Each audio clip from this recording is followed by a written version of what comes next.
Stephen is the chair of the NHS Confederation. He's been a member of Parliament. He chaired the Health Select Committee for a number of years and also has experience as a Secretary of State for Health. So we're looking forward to what you have to say, Stephen.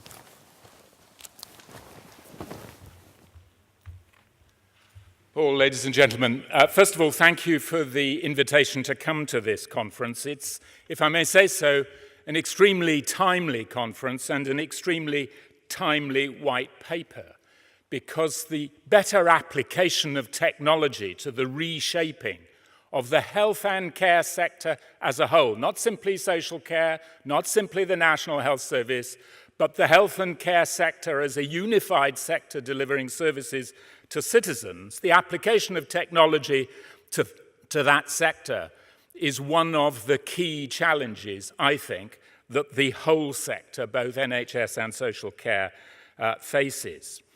And I suppose the first way I want to put that is to say, why would that not be true?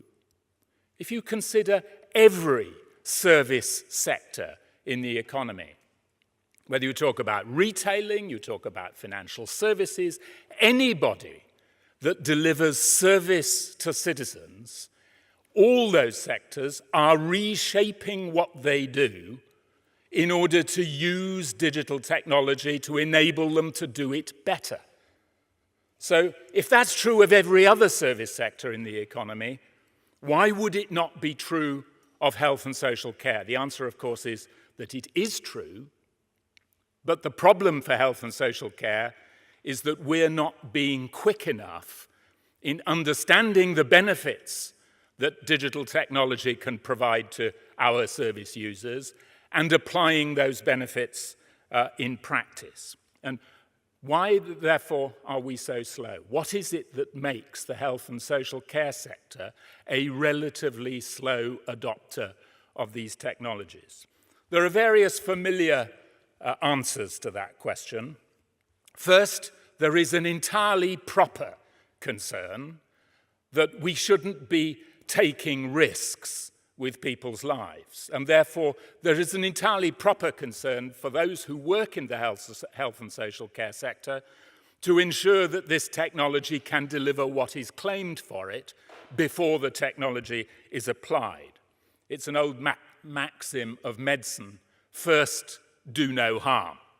So that's an entirely proper test to apply before these technologies are brought into use.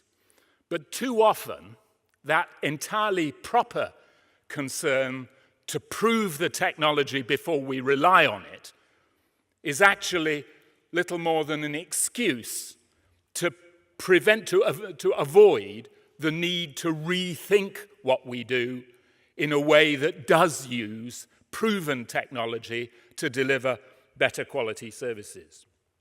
So there's a proper concern to ensure that the technology is proven, but the challenge is to ensure that having proven the technology, or that we set out with a will to prove the technology, and to overcome traditional outlooks that can sometimes morph into protection of sectional interest.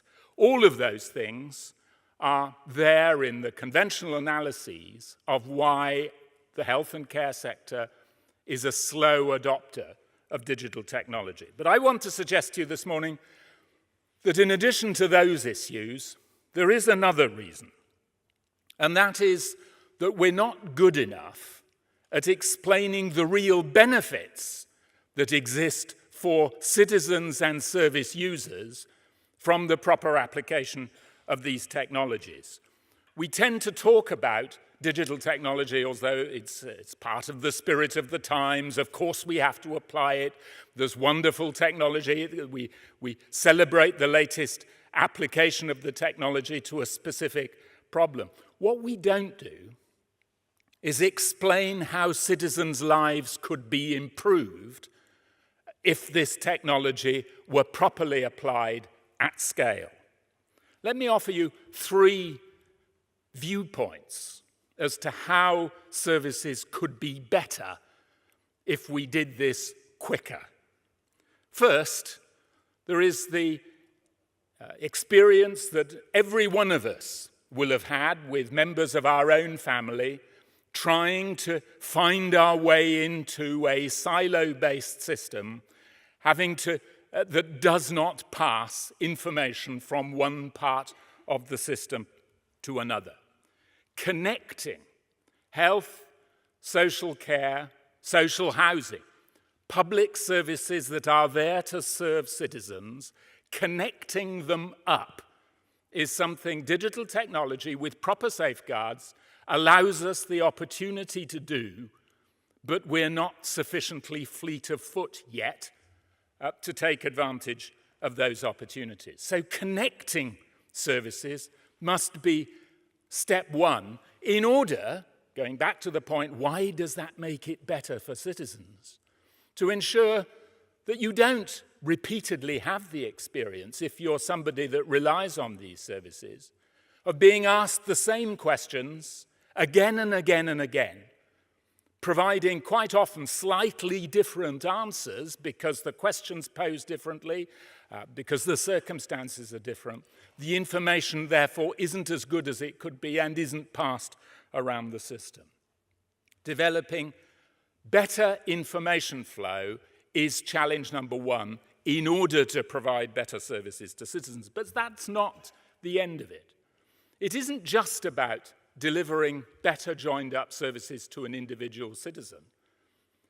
Digital technology also allows us the opportunity to make real the aspiration that is as old as the National Health Service to undertake properly targeted preventive activity, properly targeted early intervention. And the reason I say that is that digital technology, as well as joining up different bits of the system, allows us the opportunity through artificial intelligence actually to understand where risk arises in particular population groups in order to target interventions that we know are effective, in order to support people and prevent them needing to rely on services to the extent that they currently do. So the application of this technology doesn't just mean that when you rely on the service, it can be more efficient. It also means that the service, if it's properly restructured, can be better placed to help you lead an enjoyable, fulfilling life and avoid unnecessary instances of dependence on any of the statutory services. And then there's a third benefit that's very closely linked to the first two. And it's in the phrase that's passing into the language, accountable care. Go to any conference about the future of health and social care, and somebody will tell you that the future lies in redesigning the service so that it's less dependent on a transactional view of care and it's more, we deliver more joined up care where the use of resources, human and financial resources, are accountable for the outcomes they achieve. This phrase, accountable care, is the new buzzword in health and social care. But reflect on it for a second.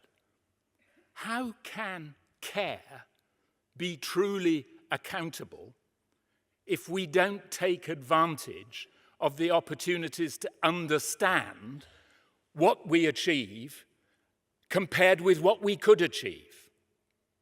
What I understand by the phrase accountable care is understand where risk arises in a population, understand where there are opportunities to intervene to improve the lives of citizens, and then measure yourself against those objectives to see whether the care that's being delivered by this more joined up system is genuinely as good as it could be.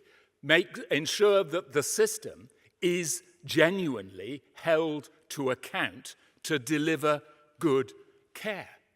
In fact, I believe very strongly, those who talk about accountable care but don't understand the importance of information flows in the delivery of that objective are actually they're not serious about holding the care system to account against standards that determine what good could look like. So understand how these technologies can change the lives of citizens, improve the lives of citizens, and understand what good could look like if these technologies are properly applied. Explain that, and then then the people who resist change, whether for good reasons or for more ignoble reasons, it's easier to test them and to insist that the sector moves quicker than it currently does in order to deliver these benefits. One final thought. The challenge, if we embrace the ambition to deliver more joined up, more accountable health and care services, is to understand, starting from where we are, how that change is implemented. Now, the white paper published today sets out some 6 steps, all of which I agree with. Set out a roadmap, understand the implication on David Behan's world of regulation to ensure that the regulators are facilitators, not obstructors of these changes. Understand the role of commercial models, understand the importance of targeting resource to facilitate the necessary changes, champion the changes, engage in leadership, and communicate, as I've been talking about, the benefits these changes can bring. One final thought to add to the list in the white paper. It's actually implicit in everything the white paper says.